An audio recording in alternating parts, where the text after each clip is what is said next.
18 712.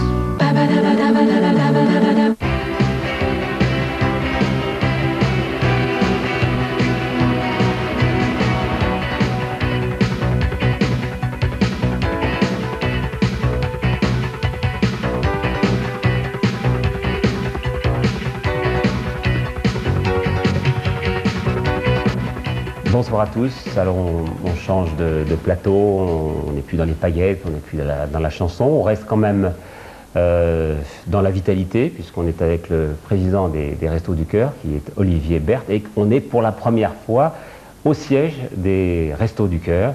Et je peux vous dire que ça fourmille, il y a beaucoup d'agitation dans les couloirs, dans les différents étages parce qu'il y a beaucoup de monde à nourrir. Cette année quand même, près de 70 millions de repas servis, ça veut dire 70 millions de moments de bonheur. 70 millions, surtout d'occasion de tendre la main à des personnes qui viennent de demander un coup de main pour s'en sortir temporairement. C'est surtout, encore une fois, cette année, malheureusement, plus de personnes à aider, 6% de personnes en plus, à nouveau. Ça fait des années que cette courbe ne cesse de croître. Les restos, il y a 20 ans, quand Coluche les a lancés, c'était 10 fois plus petit qu'aujourd'hui, donc on voit bien une courbe très préoccupante. Est-ce qu'il y a un changement de population qui viennent vous demander de l'aide justement? Oui, on a pu constater déjà depuis plusieurs années l'arrivée de ces mamans seules avec plusieurs enfants, et depuis 1 ou 2 ans, on voit aussi apparaître des travailleurs pauvres, donc des personnes qui n'ont pas assez de leurs ressources pour s'en sortir, et puis aussi des personnes âgées. Les travailleurs pauvres et les personnes âgées, c'est presque 1 personne sur 5 aidée au resto. Alors qu'il y a 20 ans, là encore, on n'avait pas ces personnes à aider.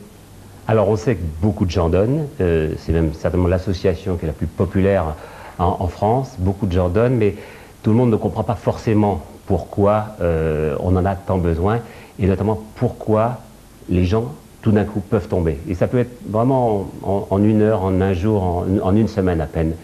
On va mieux comprendre à travers l'interview d'une pédopsychiatre qui connaît vraiment bien le sujet, pourquoi il tombe. C'est le professeur Marie-Rose Moreau qui va nous le dire. L'exclusion, c'est plus que la pauvreté. Parce que la pauvreté, c'est des conditions de logement difficiles ou plus de logement, et c'est le travail. L'exclusion, c'est lorsque plus rien ne tient. C'est-à-dire qu'on n'a plus de place dans la société, qu'on est en marge, qu'on n'a plus de relation à l'autre, que le regard de l'autre sur vous est un regard qui vous dit vous n'existez plus pour notre société. C'est ça l'exclusion, c'est ce regard-là. La vie dans la rue, c'est vraiment la guerre. Il y a 2 choses qui m'ont fait réaliser ça. D'abord, c'est revenir en France après avoir été dans des situations de guerre. Là, vous vous dites, attendez, on me raconte des choses qui sont pires que celles que je viens d'entendre au milieu des balles. L'autre point, moi, qui m'a fait réaliser l'importance de la violence dans la rue, c'est à travers les femmes. Ce qu'elles racontent sur les viols, le fait qu'on vous réveille, on vous frappe, on vous crache dessus, on vous fait peur.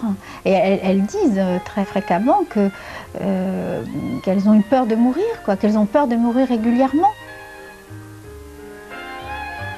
Lorsqu'on est dans une telle situation, c'est vrai que tout ce qui va vous arriver, après, même parfois des bonnes choses, par exemple qu'on vous mette à l'abri dans une pièce, dans un endroit propre et sécure, ça ne va pas aller de soi. Rester dans un endroit fermé, par exemple, ça va devenir insupportable. Ne pas pouvoir entrer et sortir à l'heure que vous voulez, ça devient insupportable parce que souvent, c'est des personnes qui disent j'ai perdu la confiance dans l'autre, une sorte de confiance fondamentale.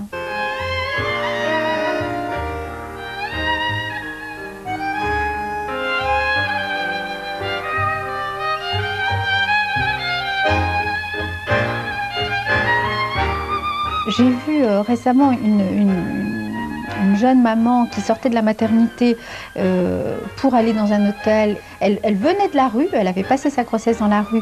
Et cette femme qui venait d'accoucher, quand je l'ai vue, ce qu'elle m'a dit, au moins le regard de mon bébé, qui est un regard nouveau puisque le bébé vient de naître, ça sera un regard de quelqu'un pour lequel je compte, qui ne sera pas le regard de ceux qui me regardent dans la rue et pour qui manifestement je suis transparente. Et ce bébé-là, il représentait pour elle, et Dieu sait que c'était difficile, hein, être enceinte dans la rue, c'est une épreuve incroyable, eh bien, ce bébé-là représentait un regard nouveau possible.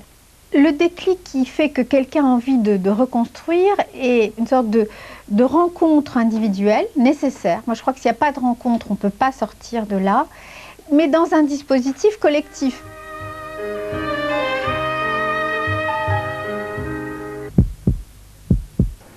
Alors à partir du moment où les gens sont tombés, ou en tout cas ont trébuché, il faut d'abord savoir qu'ils peuvent s'en sortir, ça on le verra notamment avec Claire Chazal sur le terrain, et il y a de très beaux exemples de résurrection, ça c'est quand même, il faut le dire.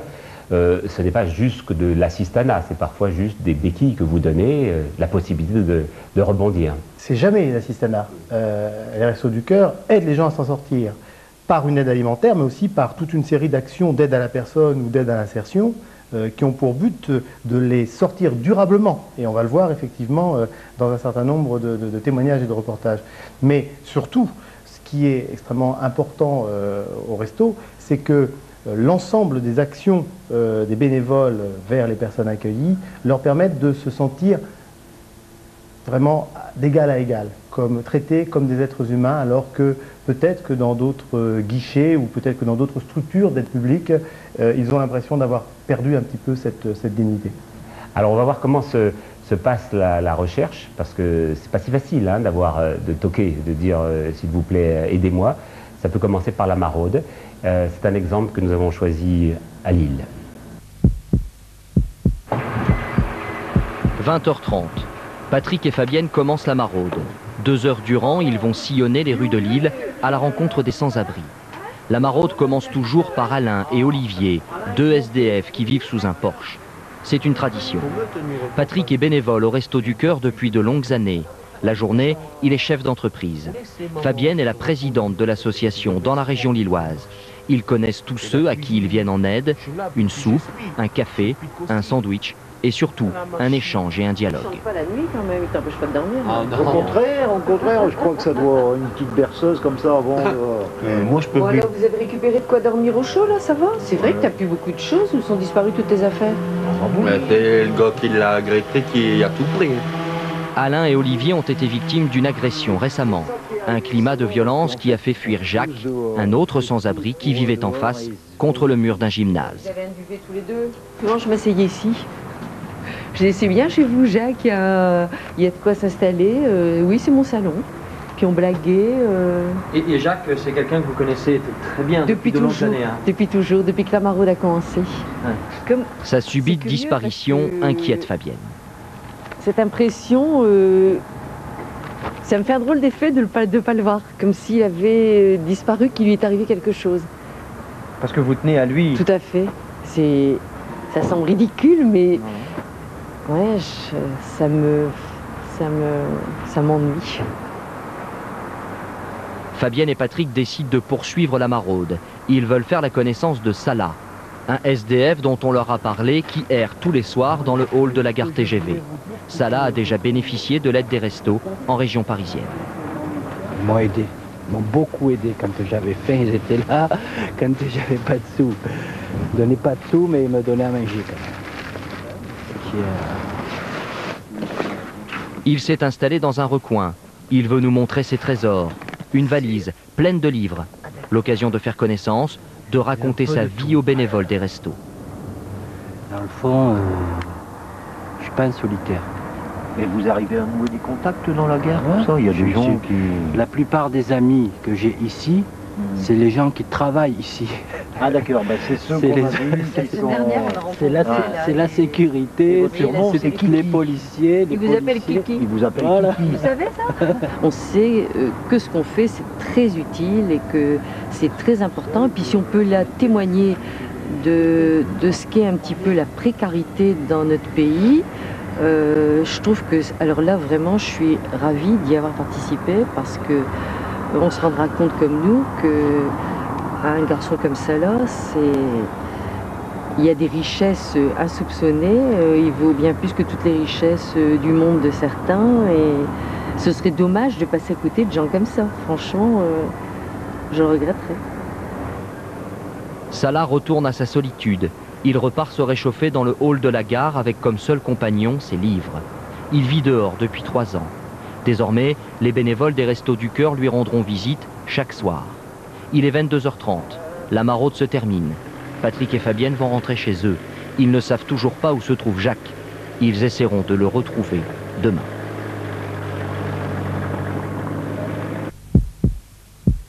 Alors la rencontre est une chose, après il faut fournir, il faut aider, et il y a beaucoup de monde derrière tout ça, il y a beaucoup de bénévoles, et là aussi ça ne cesse de croître.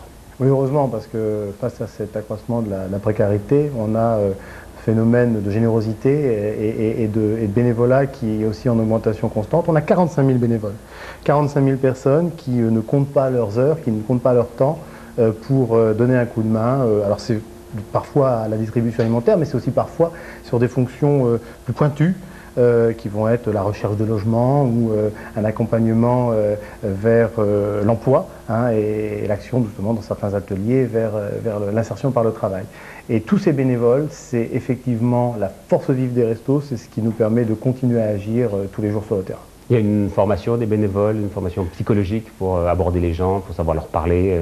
Bien entendu, il y a à la fois une charte des bénévoles, elle est très importante, en 6 points, et elle permet d'être d'accord et d'être de converger tous vers le même objectif. Et puis il y a des formations qui sont des formations au fonctionnement général des restos, mais aussi des formations plus pointues sur tel ou tel aspect du bénévolat qu'ils peuvent être amenés à aborder. Alors les bénévolats, c'est toutes sortes de gens, toutes sortes de classes sociales. Je le disais, il y avait des gens qui sortaient des restos, justement, qui avaient eu besoin des restos, qui à leur tour devenaient bénévoles.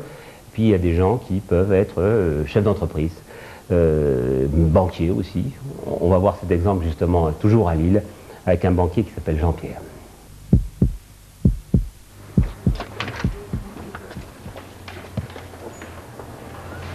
Il est toujours le premier arrivé. Chaque matin, c'est lui qui ouvre la porte du centre des Restos du Cœur de Tourcoing. Tu peux y aller. On peut rentrer? Vous pouvez rentrer, allez-y. Jean-Pierre a 54 ans.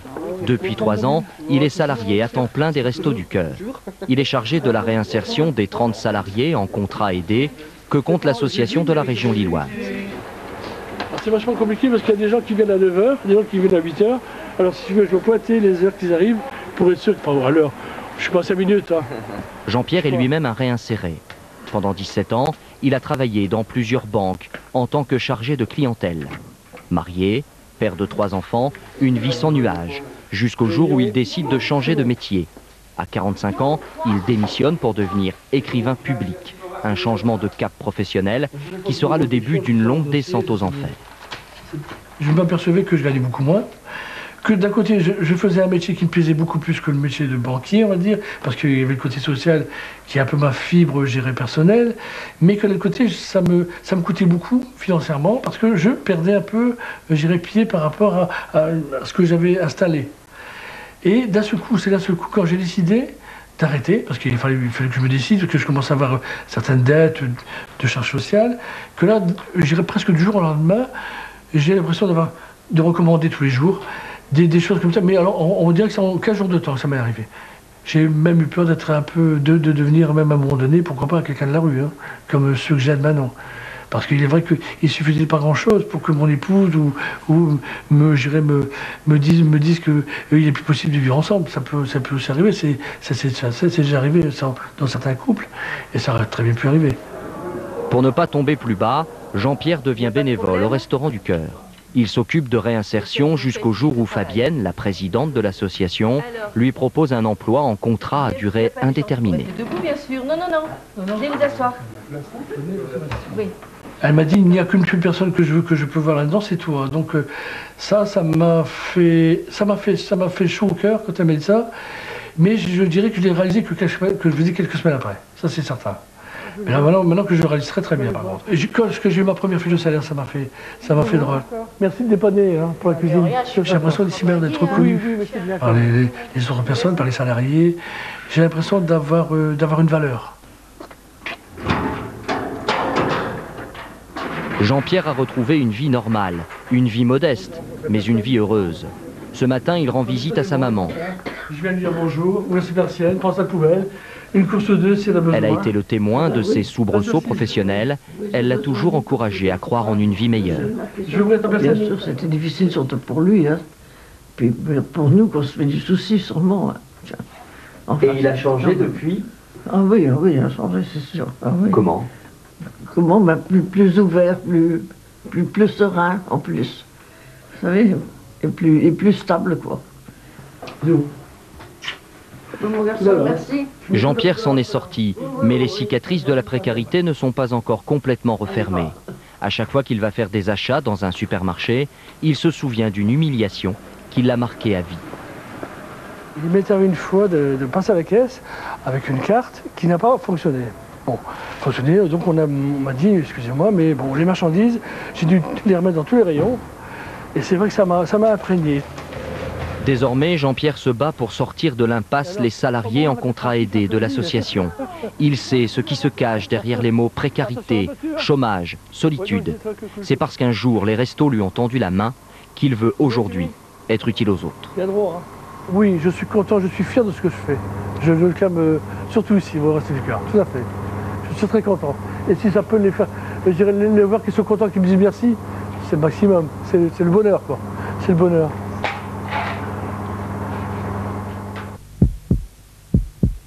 Alors un banquier, ça connaît bien les chiffres, et notamment voilà, les deux colonnes, les ressources d'abord. Les ressources, il faut savoir que ça, qu'on vous a beaucoup présenté dans cette émission magnifique qu'on vient de voir, c'est-à-dire à la fois un DVD et donc ce disque sur le village des Enfoirés, ces ressources, c'est énorme pour vous, presque un quart de vos ressources. Ouais, l'an dernier, 23% de nos ressources, 23 millions d'euros, grâce au formidable travail de tous les Enfoirés et grâce au fait aussi que les personnes achètent ces DVD et ces CD et ne les téléchargent pas, ce qui nous permet effectivement d'en avoir tous les profits et tous les droits. Alors, les trois autres quarts, c'est essentiellement les dons. Les dons, la générosité du public, Coluche a fait appel au cœur des Français, ils ont toujours répondu présent. Il y a une loi qui a été votée très vite. Qu'on appelle la loi Coluche. Qu'on appelle la loi Coluche, dont le plafond a été augmenté il y a 2 ans. Et depuis que ce plafond de la loi Coluche a été augmenté, c'est un don moyen en augmentation de 15% au resto. Et comme on a un peu plus de donateurs, c'est 20% de dons en plus au resto. Donc la loi Coluche, toujours aussi efficace. Et 20 ans après sa mort, Coluche continue à faire du soleil à toutes les associations humanitaires qui peuvent bénéficier de cette loi. Quand on donne 100 € au resto, on a 75 € qui seront remboursés sur l'impôt de l'année d'après, c'est important. Ça, c'est donc le fameux amendement Coluche. Il faut dire aussi que vous avez un certain nombre de sous qui vous viennent de différentes organisations, gouvernementales ou paragouvernementales, ou européennes. Bien sûr. Mais l'essentiel, ce sont les gens qui nous regardent, donc ce sont les dons des uns et des autres. Et puis surtout, et je l'ai bien vu en baladant dans les couloirs, très peu de frais de fonctionnement, puisqu'il n'y a que des bénévoles ici. Toujours moins de 10% de frais généraux. On se bat au quotidien pour économiser chaque euro, pour que chaque euro donné aille vraiment à l'action, aille à l'achat de repas, aille à la recherche de logement, à la recherche d'emploi, mais aille vraiment à l'action aux plus démunis et n'aille pas dans des frais généraux. Alors on va voir maintenant comment il est parfois dur de pousser la porte, parce que c'est quand même le premier geste qui compte et c'est pas si facile. On va prendre l'exemple de l'Itana, ça se passe en Bretagne, à Auray. Ça fait 5 ans que je suis dans la troupe parce qu'il y a 5 ans, j'avais pas à manger. Et il y a 5 ans, j'ai été frappée à la porte des Restos du Cœur avec mon fils pour avoir à manger. Et donc j'ai toujours dit qu'un jour je ferai un concert où je ferai de la musique pour les restos pour rembourser ma dette, quoi.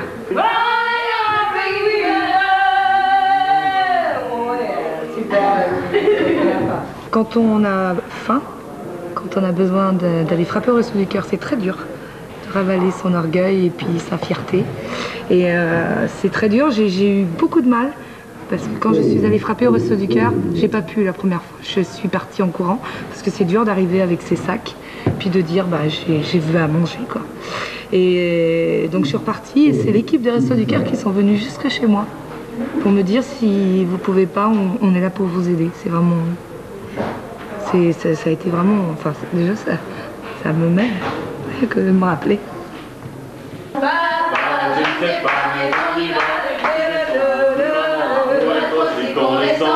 que votre fierté, votre orgueil prend un coup quand même. On y va comme ça hein, au début. Hein. Puis pour vous, comme on ne vous connaisse pas. Donc c'est très dur.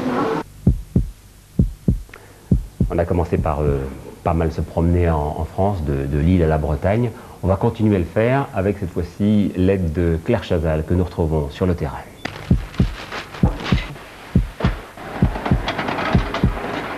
Comme Patrick vient de vous le dire, les bénévoles, évidemment, au Resto du Cœur sont très importants. En fait, sans les bénévoles, ces restos ne fonctionneraient pas depuis tant d'années.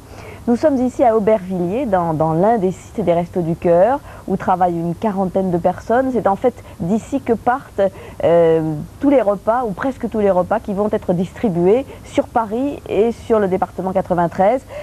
Au total, chaque jour, 2500 à 3000 repas partent d'ici. Ils sont, j'allais dire, confectionnés, préparés et ils sont ensuite distribués 2 fois par jour, le matin et le soir, donc par une quarantaine de personnes qui sont des bénévoles, mais aussi des bénéficiaires qui sont venus ici bénéficier d'un contrat d'aide et d'un contrat de réinsertion et qui donc vont réapprendre le travail ici grâce au Resto du Cœur. Alors avec nous, je disais, les bénévoles évidemment sont essentiels dans le fonctionnement des restos. Nous avons une bénévole, Hélène Clémente, qui ne travaille pas ici, mais qui, elle va nous l'expliquer d'ailleurs, est à l'hôtel Hermel, dans le 18e à Paris, un hôtel qui accueille évidemment les bénéficiaires des restos et les personnes les plus démunies. Hélène Clémente, elle a fait des études, elle a même 5 ans après le bac, elle va nous le dire, elle a 2 enfants, elle travaillait à la SNCF et puis un jour, Hélène, vous avez décidé de vous engager pour les restos. Comment ça s'est passé? Ça s'est passé que j'ai pris un congé sabbatique en fait, parce que mon fils rentrait au CP. Et pour avoir un petit peu plus de temps, parce qu'on travaillait beaucoup et sur Paris, c'est pas très pratique en fait avec un enfant. J'ai cherché effectivement à me rendre utile. En fait, en étant bénévole, je me suis rendu compte que c'était donnant-donnant. C'est-à-dire que moi, ça m'intéressait autant parce que j'ai beaucoup d'énergie et que au bout d'un moment, je m'ennuyais un petit peu quand mon fils est à l'école.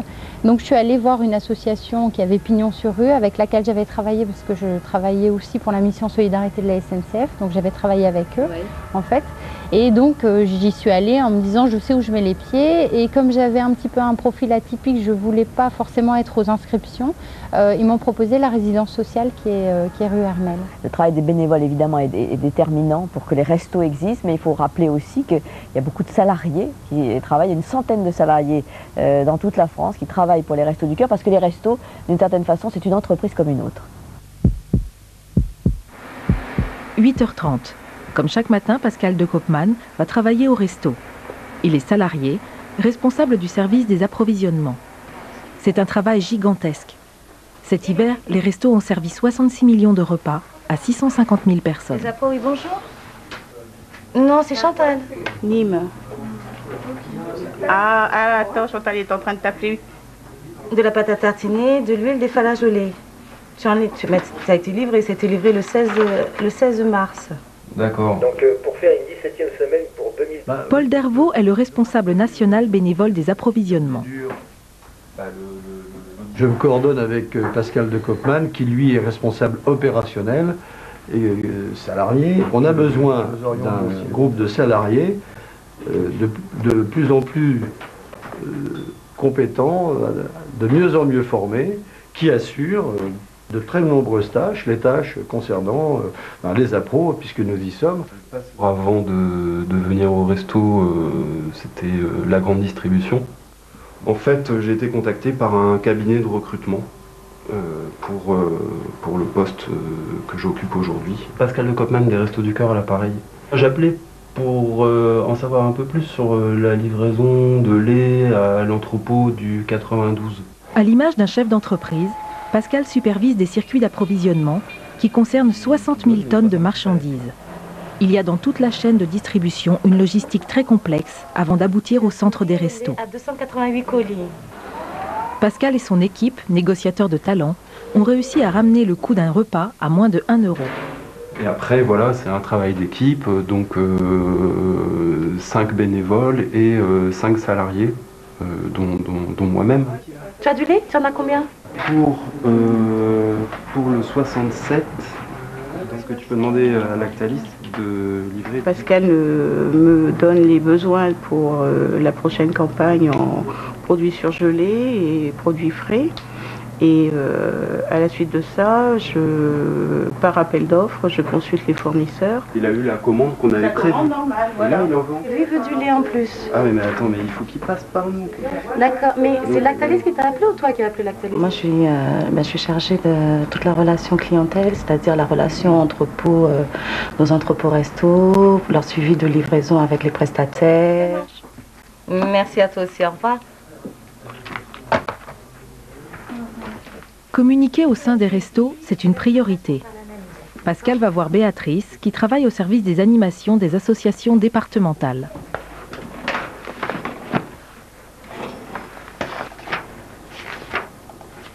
Tu sais qu'on a eu les résultats sur la collecte. Ah oui? Ouais. Alors ça donne quoi? 1800 magasins sur le terrain, 1800 magasins qui faisaient la collecte et 16 000 bénévoles qui étaient sur le pont. Pascal et moi, on doit se voir à peu près, oui, minimum une fois par semaine. Ça, c'est le minimum parce qu'on fait ensemble le suivi des activités de distribution alimentaire. C'est-à-dire que nous, on a le terrain, l'expression des besoins du terrain et on fait le lien avec Pascal qui, lui, gère tout l'approvisionnement national. Malgré une journée bien remplie, Pascal ressent le besoin de participer bénévolement à la distribution des repas chauds. Mon activité de salarié ici, c'est anticiper, organiser, analyser les choses. Et mon activité de bénévole, c'est prendre du recul et prendre le temps de regarder comment ça se passe sur le terrain et de revenir à la réalité, quoi, de pourquoi je suis au resto. Il est 20h. Pascal va rejoindre le camion de la distribution alimentaire. Le vrai défi pour lui, c'est la lutte contre la précarité. L'enjeu des restos, c'est ça, quoi, c'est aider le maximum de personnes à s'en sortir. Passer quelques heures à distribuer des repas, c'est pas grand-chose. C'est pas grand-chose. Et quand on sait que ça peut, quelquefois, comme je disais, au travers d'un regard, ça peut compter pour une personne. Ça peut compter pour une personne qui vient. Qui va venir, elle va se dire aujourd'hui j'ai été reconnu, on m'a reconnu, donc ouais, je trouve que c'est la moindre des choses d'y participer, quoi. Comment fonctionne cette résidence sociale? Ça veut dire que vous hébergez dans cette résidence qui est un hôtel, hein, les bénéficiaires des restos. C'est un ancien hôtel en fait, et ce sont des gens qui sont dans un parcours d'insertion.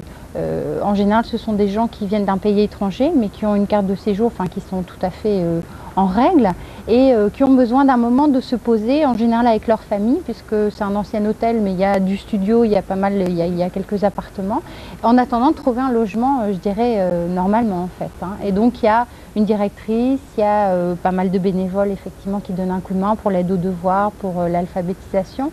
Et il y a des assistantes sociales, enfin on essaie de donner un coup de main à ces gens-là qui se posent entre 1 mois et 2 ans. D'accord, donc autour de vous, vous le disiez, il y a des bénévoles. Ces bénévoles, au fond, ils sont venus au resto comme vous, mais il y a des parcours très différents, parce qu'il y en a qui viennent en plus de leur travail, il y en a qui viennent de temps en temps, ou sont des jeunes qui font des études. Qu'est-ce qu'ils font les bénévoles autour de vous? À la résidence, ce sont que des retraités. Il y a beaucoup de femmes, encore très dynamiques, donc il y a des jeunes retraités, parce qu'il y a des gens du service public qui sont relativement tôt, et qui viennent toutes les semaines, voire plusieurs jours par semaine, toute l'année. Ça vient d'où, ça, Babette? C'est un repas de société, ils n'ont pas tout mangé, donc ils nous ont apporté les restes. Ouais, c'est cool, ça.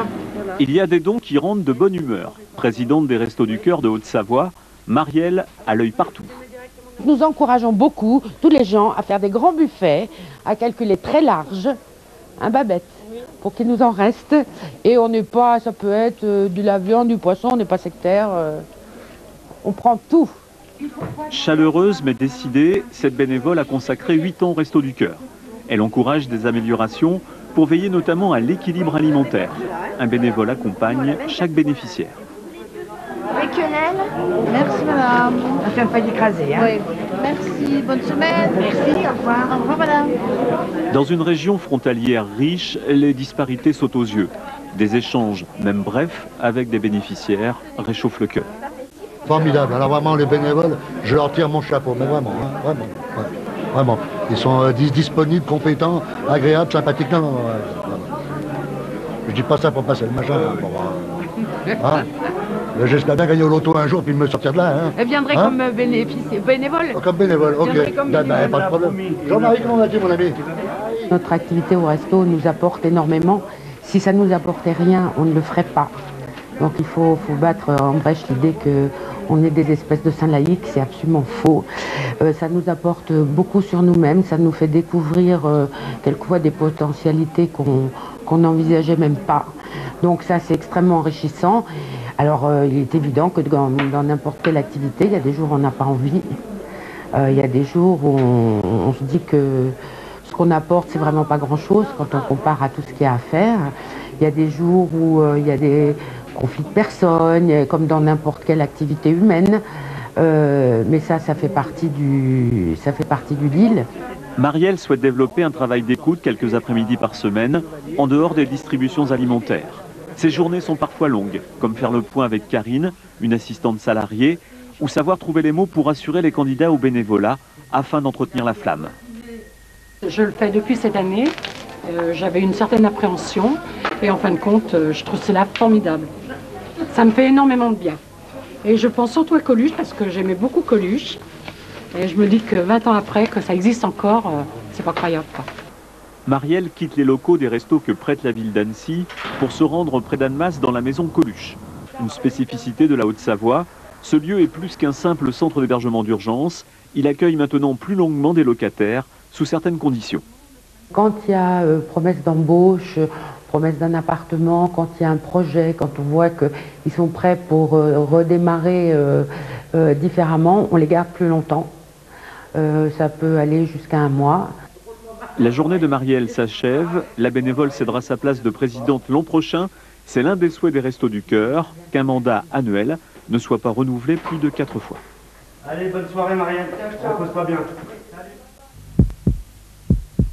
On comprend bien avec votre témoignage, Hélène, qu'il y a beaucoup de jeunes qui s'engagent. Vous avez 37 ans, vous êtes une jeune mère de famille, vous avez décidé de travailler pour ces restos, donner un peu de votre temps. Est-ce que vous envisagez après peut-être de retrouver une activité de bénévolat, même une fois de retour à la SNCF? Je reprends un poste dans la communication, mais je suis aussi quelqu'un qui sera identifié comme étant le relais solidarité de la SNCF, puisqu'on fait pas mal de choses, y compris en chantier d'insertion. Enfin, ça regroupe un petit peu des choses qu'on retrouve au Resto du Cœur. Mais je pense que quand je serai sur Lyon, je vais aller proposer mes services. Oui, donc on voit bien que grâce à votre témoignage, et merci beaucoup Hélène Clément d'être venue nous en parler, il y a toutes formes, des sortes très différentes d'aides qui sont données au resto. Ce n'est pas simplement des repas qui sont distribués, c'est aussi une aide au logement et puis aussi, on le disait, et c'est très important, une aide à la réinsertion. Merci beaucoup.